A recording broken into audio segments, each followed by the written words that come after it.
Jangan lupa subscribe YouTube channel Metro TV News dan jangan lupa nyalakan notifikasinya. Hai, apa kabar? Kembali di 15 Minutes, saya Wahyu Wibowo.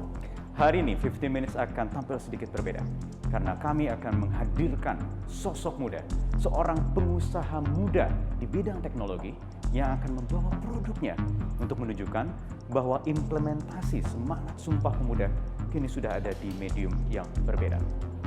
Siapa sosoknya? Saya ingin langsung panggil Aziza Dura.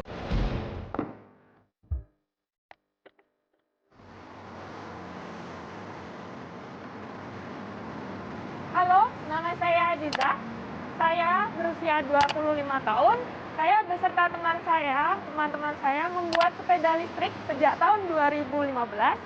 Kami beserta pemuda Indonesia siap membuat perubahan.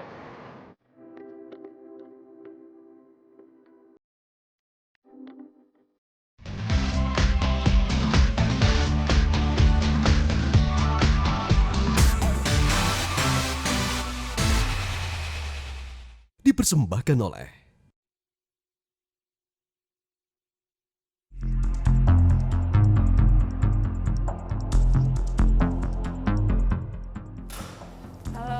Halo Aziza, apa kabar? Silakan duduk. Sehat. Halo. Aziza, kalau tadi lihat cuplikannya katanya ingin membuat perubahan. Perubahan apa Aziza? Perubahan yang kami maksud, yang kami bawa, kita mandirikan negara kita. Oke, kenapa sepeda? Sepeda adalah culture kita. Sedangkan manusia di sini itu mobilitas tinggi. Ya. Di sinilah problemnya, makanya sepeda mulai ditinggalkan. Dari sini kita ingin mensupport sepeda, ingin menambah value pada sepeda, agar sepeda bisa digunakan kembali. Teman-teman yang ingin bersepeda, mau bersepeda goes, oke silahkan.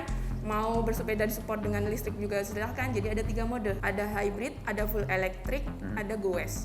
Seberapa yakin Aziza dan kawan-kawan di Astro Bike bisa mengubah gaya orang berkendara? Lifestyle mas, ini kami hanya menyediakan pilihan lifestyle. Jadi teman-teman silakan memilih lifestyle yang mana yang mau dipakai. Mau hidup bergaya sehat dengan sepeda, mau tetap bersepeda, tapi nanti kita juga bisa mensupport untuk ke kantor dari segi kecepatan, dari segi ramah lingkungan, tanpa polusi, tanpa suara, seperti itu. Jadi kalau seberapa yakin, kami sangat yakin karena ini adalah kebutuhan. Oke, untuk membuktikan apa yang diimpikan oleh Aziza dan teman-temannya di Astro Bike, saya ingin mengajak Anda pemirsa untuk melihat bagaimana klaim yang disebut oleh Aziza tadi, ekspektasinya bisa mengubah masyarakat Indonesia, perilaku masyarakat dalam berkendara yaitu sepeda. Ada rekan saya, Reza Ardiansyah akan mencoba sepeda Astro Bike. Wahyu, saya lagi naik sepeda buatan Astro Bike nih. Di sepeda ini, di bagian rangkanya ada mesin yang bisa membuat kita mengatur kecepatan dengan tombol tertentu. Contohnya nih, saya tambahkan kecepatan tanpa mengayuh sepeda. Tuh, jalan sendiri dia. Kalau kita kayuh, terasa lebih, wow, hati-hati. Lebih cepat rasanya. Saya juga bisa mengatur kecepatan dengan pedal yang ada di tangan kanan, jadi kayak motor. Dan ini kebayang banget bakal berguna kalau ada di tempat yang berbukit. Halo, Ya, halo. Syahrul. Ini teman Halo. saya Wahyu, Syahrul, yang punya sepeda ini sebenarnya. Sehat Syahrul? Sehat, alhamdulillah sehat selalu. Ceritain dong tentang sepeda Astro Bike. Yang membuat ini semuanya tim, ya waktu itu kita masih mahasiswa semua. Saat kita di semester 4-5an lah semuanya. Apa aja nih komponen yang harus ada di dalam Astro Bike? Untuk komponen-komponennya, di sini ada handle gas, di sini ada LCD, di sini ada elektroniknya, di sini mesinnya, dan di sini ada dinamonya. Nah, ini yang akan digerakkan. Nah, ini dinamo yang digerakkan. Tadi yang bikin saya agak kaget pas maju itu karena ada tarikan di sini ya? Betul, ini yang dikendalikan. Oke. Betul, yang mengendalikannya ini handle gas. Oke. Betul. Bisa terhubung ke handphone? Bisa. Jadi memang kita itu memiliki fitur tambahan juga ini. Ini fitur tambahan, kita ada terkoneksi sama Android. Tapi Yang paling banyak diminati jenis mana? jenis yang tidak ada Androidnya. Justru nggak Betul. terhubung ke handphone? Kenapa? Karena pelanggan kita malah itu kan orang-orang yang umurnya 30 sampai ke atas. Jadi dia itu pengen yang simple. Nah, Android itu malah kegunaannya yang suka orang-orang muda gitu loh. Jadi yang lebih ke gengsi bukan ke fungsi. Tapi kebanyakan pelanggan kita lebih memilih fungsi gitu. Oke, loh. kita ngobrol sambil jalan ya. Boleh, silakan. Sepeda ini udah terjual kemana aja, Rul? Oh ya, kalau pasar kita untuk tahun ini kita masih di Indonesia ya. Nah, tapi kita punya perkembangan lain ya. Kita akhirnya mendaftarkan SNI. Tujuannya untuk apa? Untuk memperbesar pasar nih, biar bisa ke internasional nih jadinya. Apa sih tantangan pengembangan bisnis teknologi semacam ini? Ya, kalau tantangannya sih jujur aja karena ini adalah produk terbaru ya. Maksudnya produk Indonesia yang buatan sendiri itu kan baru nih ya. Saingan kita kan Cina semua nih. Jadi kebanyakan orang Indonesia itu kan kita harus edukasi pasar dulu. Jadi agak sulit untuk itu. Jadi itu tantangannya ya, padahal betul. saya baca mesin kamu juga banyak komponen lokalnya ya? Betul, ada beberapa persen kita memang masih lokal, ada beberapa persen juga impor. Oke. Betul. Karena memang di dalam lokal juga masih belum ada yang memproduksi. Oke, coba yakinkan konsumen Indonesia agar beli produk lokal. Ya, jadi semuanya adalah produk yang kita jamin kualitasnya. Untuk garansi juga jangan takut, kita menjamin itu. Dipersembahkan oleh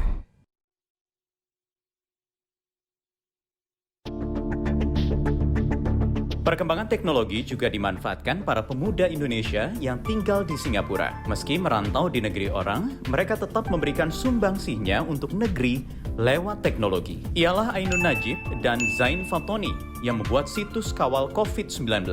Mereka pun berkolaborasi dengan pemuda lainnya di Indonesia untuk menyajikan informasi, verifikasi, dan edukasi tentang wabah COVID-19. Wahyu, sekarang saya mau kenalkan Anda ke salah satu inisiator kawal COVID-19 yang ada di Singapura, Zain Fatoni. Bung Zain, ceritain dong gimana awalnya kawal COVID-19 dibentuk? Awalnya kita ingin bikin berbagai produk lah, banyak sekali rencana-rencana produk seperti tracing dan sebagainya gitu kan. Namun pada akhirnya yang bisa benar-benar terrealisasi secara utuh itu yang kawal COVID-19 ini, yang website. Di sini fitur-fiturnya yang pertama jelas ada statistik gitu ya, statistik kasus-kasus di Indonesia. Lalu selain itu, karena ini juga ada tujuan edukasi tadi, maka kita juga siapkan artikel untuk bisa diakses oleh masyarakat terkait COVID-19 ini. Teknologi tracing tadi masih bisa memungkinkan dibuat? Karena kendala sumber daya manusia juga yang belum bisa menyelesaikan itu, akhirnya proyeknya terhenti. Tapi di lain sisi, seandainya proyek bisa jalan pun, kami juga masih belum yakin ini bisa dijalankan dengan baik, apalagi di Indonesia yang areanya cukup luas dan jumlah warganya atau jumlah masyarakatnya sangat banyak ya. Jangankan Indonesia, Singapura sendiri pun itu mekanisme pelacakannya pun yang menggunakan teknologi Bluetooth untuk bisa melacak kedekatan antara satu orang dengan orang lainnya, itu pun juga masih belum bisa terjalankan dengan maksimal di sini. Terakhir Bung, apa nilai Sumpah Pemuda yang menurut Anda masih relevan hingga saat ini? Sumpah Pemuda di mana kita menyatakan bahwa kita berbangsa satu, bertanah air satu, dan bertanah satu. Ini adalah momen penting bagi kita supaya masing-masing dari kita sebagai pemuda harus mau belajar untuk meningkatkan kemampuan, terutama di bidang teknologi dan digital. Oke, Zain Fatoni alias pejuang kode, terima kasih atas waktunya dari Singapura. Wahyu.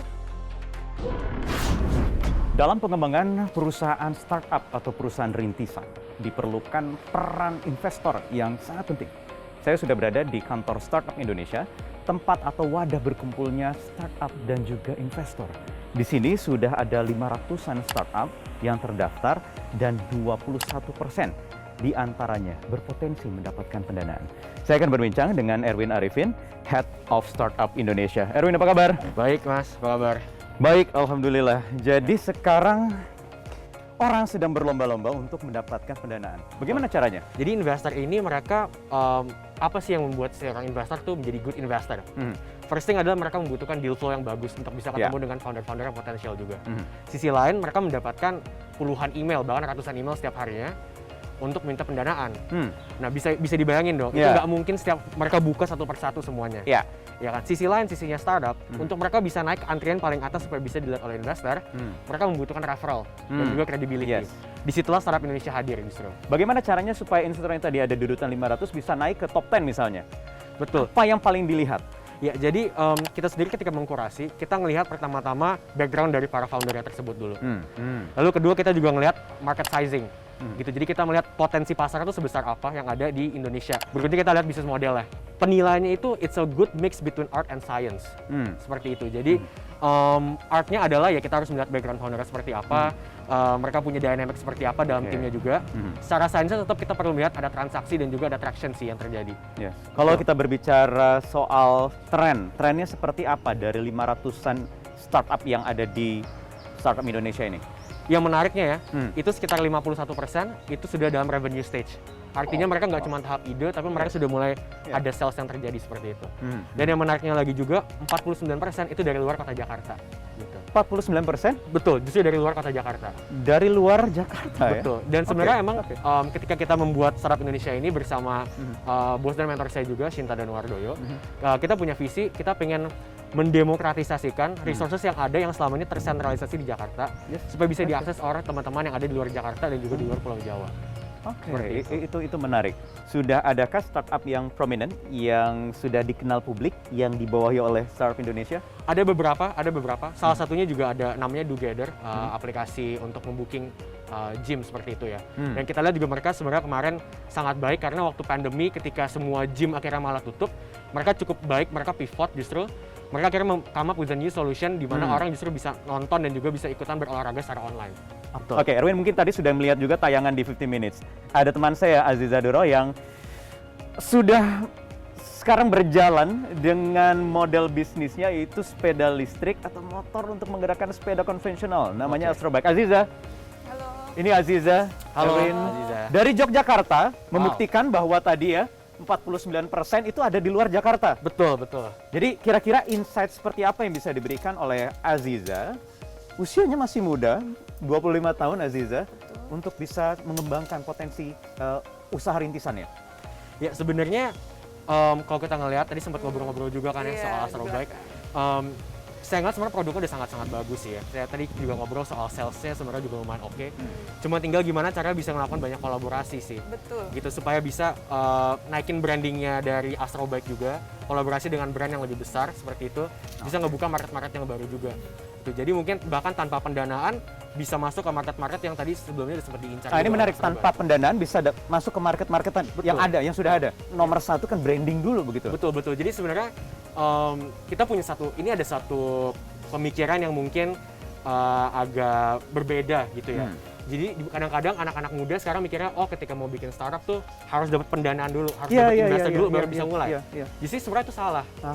Justru harusnya kita mulai dulu seperti yang dilakukan oleh Astrobike ini. Justru entrepreneur harusnya seperti itu kan. Yang kami bangun adalah kami bangun branding dulu. Waktu awal kami memang bangun satu demi satu branding apa yang harus kami kelola, apa yang harus kami ganti, apa yang harus kami change seperti itu. Itu terus menerus baru nanti ada datang investor. Investor untuk di Astrobike sendiri masih angel investor dari pemerintah dan dari swasta. Betul. Dan kembali lagi itu sebenarnya dengan statistik yang lebih bagus lagi pasti investor akan datang dengan sendirinya. Investor akan datang sendirinya. Oke. Aziza, ada yang ingin ditanyakan ke Erwin mungkin dari Startup Indonesia? Banyak sekali sih. Jangan banyak-banyak, durasi kita cuma 15 menit. Satu aja boleh, kira-kira apa? Banyak sekali. Sebenarnya di luar sana, bahkan kami juga masih menerka-nerka fundraising yang tepat itu dilakukan saat apa? Mungkin sebelum kita fundraising, ada tahap di mana startup tuh baiknya networking dulu dengan investor. Gitu. Jadi sebenarnya untuk networking sih it's never too early to start networking. Kapan sih sebenarnya saat yang tepat untuk memulai fundraising itu ketika udah punya transaksi seperti sekarang.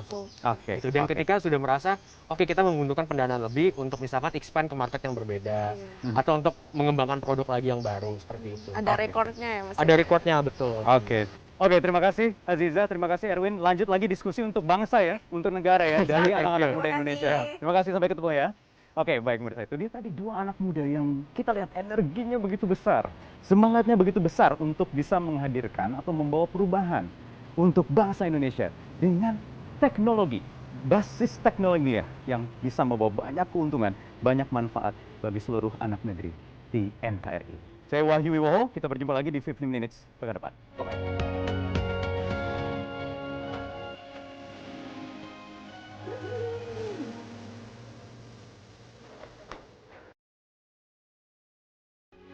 Metro TV, knowledge to elevate.